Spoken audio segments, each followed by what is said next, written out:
Assalamualaikum warahmatullahi wabarakatuh. Terima kasih.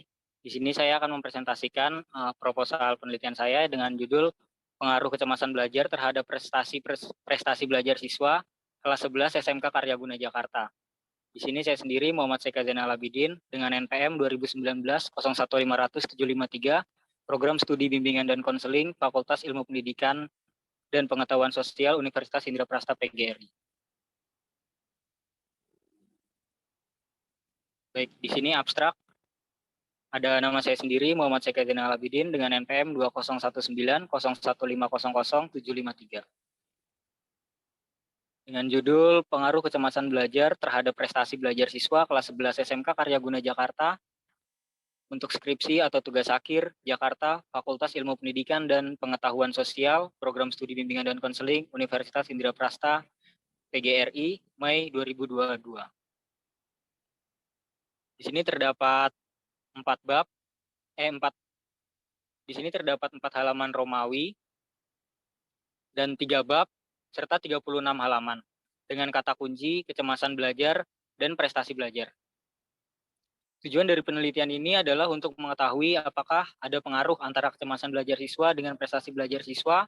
Metode yang digunakan dalam penelitian ini adalah metode penelitian kuantitatif. Metode penelitian kuantitatif merupakan tata cara riset yang memakai prosedur data-data yang berbentuk angka selaku pelengkap, menganalisis, serta melaksanakan kajian riset lebih-lebih mengenai apa yang telah diteliti. Di sini saya menggunakan 7 buku dari tahun 2001 sampai dengan 2015 dan 4 jurnal. Pembimbing materi Yuda Syahputra dan pembimbing teknik Ibu Kasmana, MPD.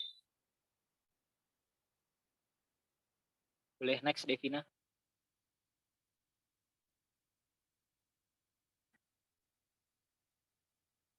Baik.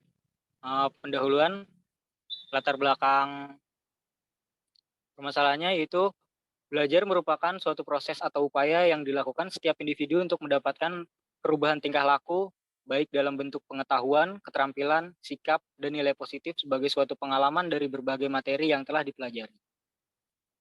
Belajar merupakan sesuatu yang berproses dan merupakan unsur yang fundamental dalam masing-masing tingkat pendidikan. Belajar dapat juga diartikan sebagai segala aktivitas psikis yang dilakukan oleh setiap individu sehingga tingkah lakunya berbeda antara sebelum dan sesudah belajar.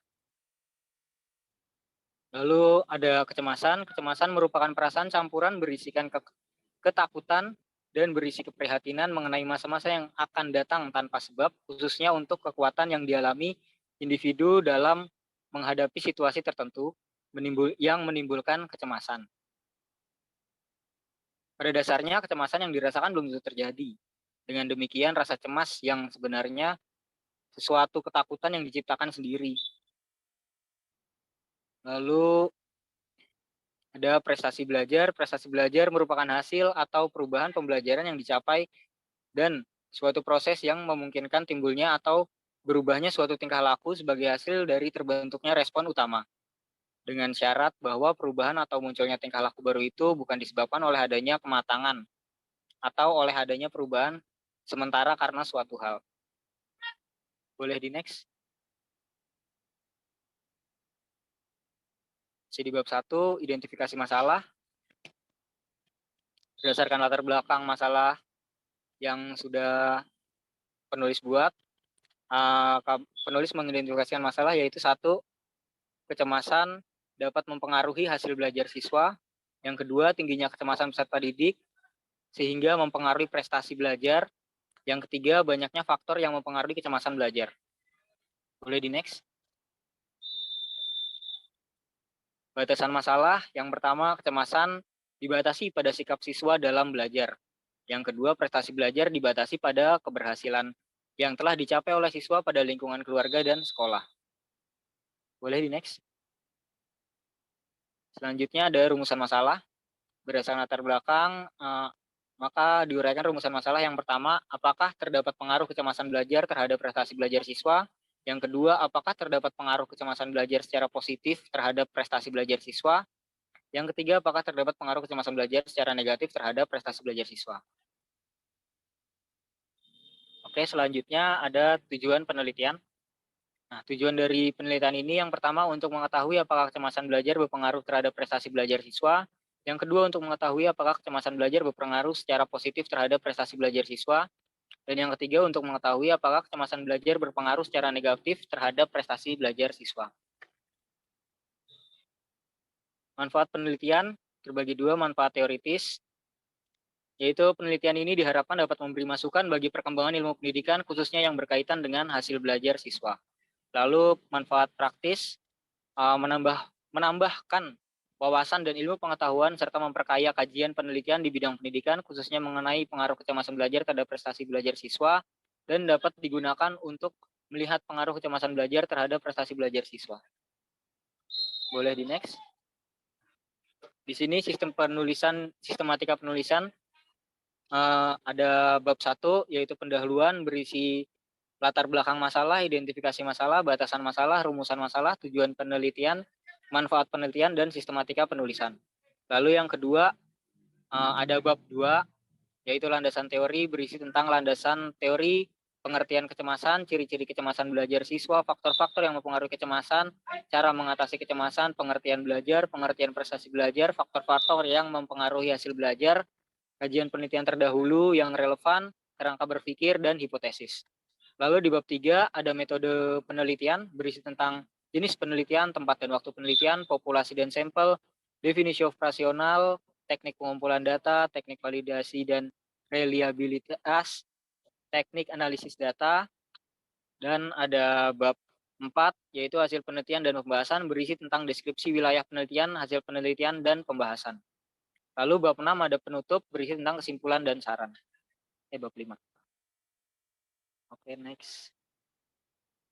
Nah, di sini landasan teori. Yang pertama belajar. Belajar merupakan proses dari perkembangan tingkah laku manusia yang ditimbulkan atau diubah melalui praktek dan latihan. Dengan belajar, manusia melakukan perubahan-perubahan kualitatif individu sehingga tingkah lakunya berkembang dan semua aktivitas juga prestasi hidup manusia tidak lain adalah hasil dari belajar. Definisi belajar dapat juga diartikan sebagai segala aktivitas psikis yang dilakukan oleh setiap individu sehingga tingkah lakunya berbeda antara sebelum dan sesudah belajar. Perubahan tingkah laku atau tanggapan karena adanya pengalaman baru, memiliki kepandaian atau ilmu setelah belajar, dan aktivitas belajar. Menurut Wahab, menyimpulkan bahwa belajar dalam arti luas dapat diartikan sebagai suatu proses yang memungkinkan timbulnya atau berubahnya suatu tingkah laku sebagai hasil dari terbentuknya respon utama, dengan syarat bahwa perubahan atau munculnya tingkah laku baru itu bukan disebabkan oleh adanya kematangan atau oleh adanya perubahan sementara karena suatu hal. Lalu ada prestasi belajar. Istilah prestasi di kamus ilmiah populer didefinisikan sebagai hasil yang telah dicapai. Menurut Yamara, tahun 2012 halaman 23 menyatakan bahwa prestasi belajar adalah hasil yang diperoleh berupa kesan-kesan yang mengakibatkan perubahan dalam diri individu sebagai hasil dari aktivitas dalam belajar. Prestasi diperoleh dari evaluasi atau penilaian. Setiap anak akan memiliki hasil belajar atau prestasi yang berbeda antara satu dengan yang lainnya. Prestasi dari hasil pembelajaran setelah dinilai dan dievaluasi dapat saja rendah, sedang, ataupun tinggi. Boleh di next. Faktor-faktor prestasi belajar.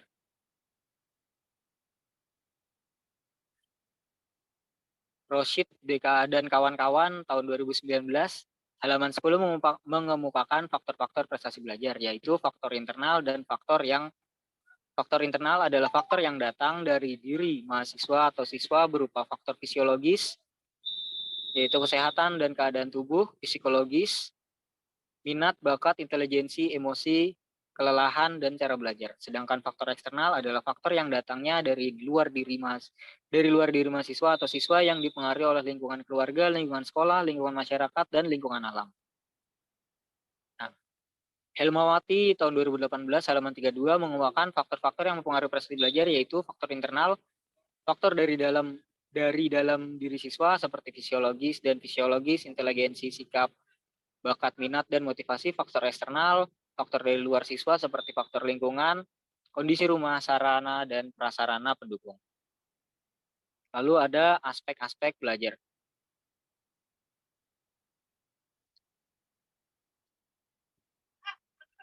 Wahab tahun 2015 halaman 242 menyatakan bahwa aspek-aspek belajar yaitu A. Perubahan. Perubahan adalah keadaan yang berubah dan peralihan keadaan yang sebelumnya, seperti pola pikir, perilaku sebelumnya. B. Tingkah baru. Tingkah baru adalah hal-hal yang baru saja dilakukan. C. Kematangan. Kematangan merupakan suatu keadaan atau tahap pencapaian proses pertumbuhan atau perkembangan. Dari uraian di atas dapat disimpulkan bahwa aspek-aspek prestasi belajar adalah aspek kognitif, pengamatan, ingatan, pemahaman, aplikasi atau penerapan, analisis, sintesis, afektif, dan psikomotor. Lalu boleh di next, Devina. Selanjutnya ada kecemasan. Kecemasan diartikan sebagai suatu keadaan gelisah dan khawatir terhadap sesuatu yang akan dihadapinya. Misalnya kekhawatiran saat akan menghadapi ujian merupakan salah satu faktor munculnya kecemasan yang berlebihan. Kecemasan menurut Taylor 2006 adalah suatu pengalaman subjektif mengenai ketegangan mental yang menggelisahkan sebagai reaksi umum dan ketidakmampuan menghadapi masalah atau adanya rasa tidak aman. Perasaan yang tidak menyenangkan umumnya menimbulkan gejala-gejala fisiologis, seperti gemetaran, berkeringat, detak jantung meningkat, dan lain-lain. Dan gejala psikologis seperti panik, tegang, bingung, tidak dapat berkonsentrasi, dan sebagainya.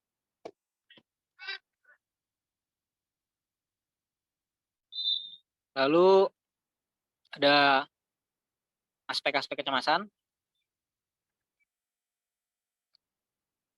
Maher dalam Brow and Durard 2012 menjelaskan reaksi yang muncul akibat kecemasan ada 3 hal, yaitu reaksi emosional, reaksi yang berupa perasaan takut yang kuat dalam keadaan sadar, reaksi kognitif,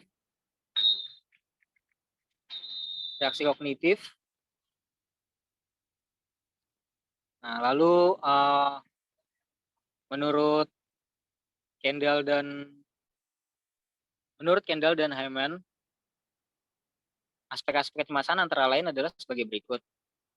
Yang pertama, genetikal meliputi reaksi biologis, endokrinologi, faktor neurotransmitter, anatomi otak, dan fungsi perkembangan otak. Yang B ada perilaku. Perilaku terbentuk dari pengalaman akan kecemasan yang menekankan pada proses yang dialami sebelumnya yang kemudian dimunculkan sebagai bentuk dari respon cemas. Perilaku seseorang terhadap kejadian yang dihadapi sebelumnya telah dipelajari, misalnya dengan hukum teori belajar seperti klasik condition, modeling, dan operant condition. Yang ketiga atau C ada kognitif. Kognitif adalah kecemasan yang muncul dikarenakan individu melihat permasalahan atau kejadian sebagai hasil dari kesalahan. Seseorang yang cemas diakibatkan dari cara berpikir tentang sesuatu yang negatif akan terjadi pada dirinya dan melihat permasalahan atau kejadian tersebut sebagai hal yang mengganggu.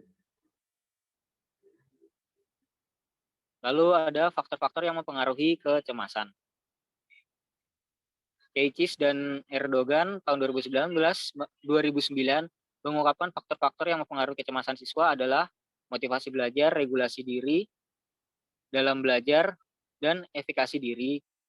Penjelasan dari faktor-faktor yang mempengaruhi kecemasan siswa adalah sebagai berikut. Motivasi belajar adalah keyakinan dalam diri siswa untuk meraih kesuksesannya, sehingga mempengaruhi kecemasan dalam menjelaskan tes atau ujian. Regulasi diri dalam belajar adalah asumsi yang membangun dan potensi untuk mengontrol asumsi tujuan, kriteria, atau standar dari asumsi tersebut. Sebagai mediator dari asumsi, aktivitas regulasi diri adalah mediator antara diri pribadi atau individu secara personal dan prestasi. Lalu yang saya ada efikasi diri adalah keyakinan individu mengenai kemampuan dirinya dalam melakukan tugas atau tindakan yang diperlukan untuk mencapai hasil tertentu. Boleh di next, Devina. Lalu ada penelitian yang relevan atau penelitian terdahulu. Penelitian yang dilakukan oleh Fitriana Setianingsih pada tahun 2013 yang berjudul Hubungan antara tingkat kecemasan dengan prestasi belajar matematika siswa kelas 11 IPA di SMA Negeri 1 Kayen Pati.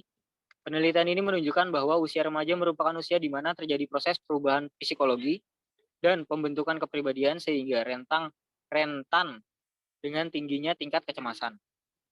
Persamaan penelitian Fitriana Setianingsih dengan penelitian ini adalah ingin mengetahui tingkat kecemasan siswa dalam prestasi belajar siswa. Perbedaan dengan penelitian ini adalah penelitian peneliti ini ingin mengetahui pengaruh kecemasan belajar dengan prestasi belajar siswa, sedangkan penelitian terdahulu ingin mengetahui hubungan antara tingkat kecemasan dengan prestasi belajar siswa. Yang kedua, ada penelitian yang dilakukan oleh Aminah Ekawati dengan judul Pengaruh Kecemasan Matematika Terhadap Hasil Belajar Matematika Siswa kelas 8 SMP Negeri 13 Banjarmasin. Dengan rumusan masalahnya adalah, apakah terdapat pengaruh kecemasan matematika terhadap hasil belajar matematika siswa? Hasil penelitian menunjukkan bahwa terdapat pengaruh yang signifikan kecemasan matematika terhadap hasil belajar matematika siswa. Dari hasil tersebut, dapat disimpulkan bahwa kecemasan matematika berpengaruh negatif terhadap hasil belajar matematika siswa kelas 8 SMP Negeri 13 Banjarmasin. Boleh di next, Dev. Lalu ada kerangka berpikir. Nah, kerangka berpikir merupakan model konseptual tentang bagaimana teori berhubungan dengan berbagai faktor yang didefinisikan sebagai masalah yang penting. Kerangka berpikir dibuat untuk mempermudah dalam mengetahui hubungan antara variabel. Permasalahan dalam kerangka berpikir ini, pembahasan dalam kerangka berpikir ini adalah pengaruh antara kecemasan belajar dengan prestasi belajar siswa. Berikut ini adalah model kerangka berpikir yang peneliti buat, yaitu kecemasan belajar siswa sebagai X dan prestasi belajar siswa. Lalu ada hipotesis. Berdasarkan kajian pustaka dalam kerangka berpikir yang telah dipaparkan, maka hipotesis yang diajukan dalam penelitian ini adalah H. 0. Tidak adanya pengaruh antara kecemasan belajar dengan prestasi belajar siswa. H1. Adanya pengaruh antara kecemasan belajar dengan prestasi belajar siswa. Boleh di next, Devina. Lalu ada bab 3, metode penelitian. Jenis penelitian yang peneliti lakukan adalah penelitian kualitatif. Nah,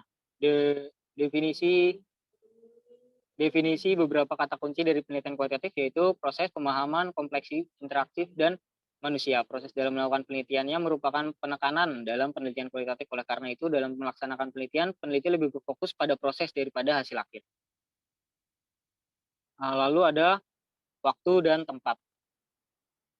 Penelitian ini dilakukan di SMK Karyaguna, Jalan Manggarai Utara 1, Manggarai, Kecamatan Tebet, Kota Jakarta Selatan, Provinsi DKI Jakarta. Penelitian ini berlangsung selama 3 bulan pada tanggal 6 Mei 2022 sampai dengan 6 Agustus 2022. Jumlah peserta didik di kelas 11 adalah 160 orang. Penelitian ini dilakukan pada kelas 11 pada semua program studi. Lalu ada populasi dan sampel. Menurut Sugiono tahun 2009 halaman 61, populasi adalah wilayah generalisasi yang terdiri dari objek atau subjek yang mempunyai kualitas dan karakteristik tertentu yang ditetapkan oleh peneliti untuk dipelajari dan kemudian ditarik kesimpulannya. Adapun yang menjadi populasi dalam penelitian ini adalah siswa SMK Karyaguna. Sampel menurut Arkianto, sampel adalah sebagian atau wakil populasi yang diteliti. Pengambilan sampel penelitian ini dilakukan dengan cara mengambil 30% dari jumlah total siswa di dalam sekolah, sehingga peneliti memilih kelas 11 sebagai sampel penelitian.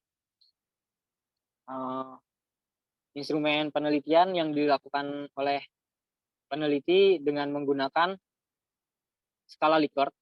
Skala Likert merupakan skala penelitian yang dipakai untuk mengukur sikap atau pendapat. Skala ini digunakan untuk melengkapi kuesioner yang mengharuskan responden menunjukkan tingkat persetujuan terhadap serangkaian pertanyaan. Biasanya pertanyaan yang dipakai untuk penelitian disebut variabel penelitian dan ditetapkan secara spesifik. Boleh di next. Lalu ada teknik analisis data. Teknik analisis data, setelah data berupa angket disebar kepada peserta didik, maka peneliti melakukan langkah-langkah selanjutnya dalam menganalisis data. Kuesioner kecemasan belajar dievaluasi menggunakan skor 0 sampai dengan 4, dengan pengertian skor sebagai berikut: 0 kecemasan tidak ada, 1 kecemasan ringan, 2 kecemasan sedang, 3 kecemasan berat, 4 kecemasan berat sekali. Dalam penelitian ini, metode analisis yang dilakukan adalah analisis kualitatif deskriptif. Metode deskriptif kuantitatif adalah riset kuantitatif yang bentuknya deskriptif dengan angka atau numerik atau statistik. Maksudnya adalah penelitian tersebut berkaitan dengan penjabaran dengan angka-angka statistik. Analisis data yang peneliti lakukan dilakukan menggunakan bantuan komputerisasi SPSS 22 for Windows. Oke. Baik, terima kasih. Sekian presentasi dari saya. Wassalamualaikum warahmatullahi wabarakatuh. Waalaikumsalam warahmatullahi wabarakatuh. Waalaikumsalam.